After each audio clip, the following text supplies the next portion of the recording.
আসসালামু আলাইকুম। দীর্ঘদিন অসুস্থ থাকার পর আপনাদের সামনে কথা বলতে পারার জন্য আল্লাহর কাছে শুকরিয়া আদায় করছি। আমার কারাবন্দী অবস্থায় আপনারা আমার কারামুক্তি ও রোগ মুক্তির জন্য সংগ্রাম করেছেন, দোয়া করেছেন। সেজন্য আমি আপনাদের সকলকে ধন্যবাদ জানাচ্ছি। দীর্ঘ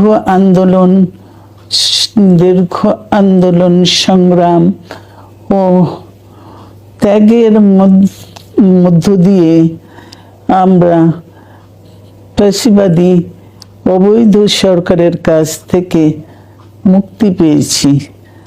আমি আন্তরিক ধন্যবাদ জানাতে চাই আমাদের বীর সন্তানদের, যারা মরণপণ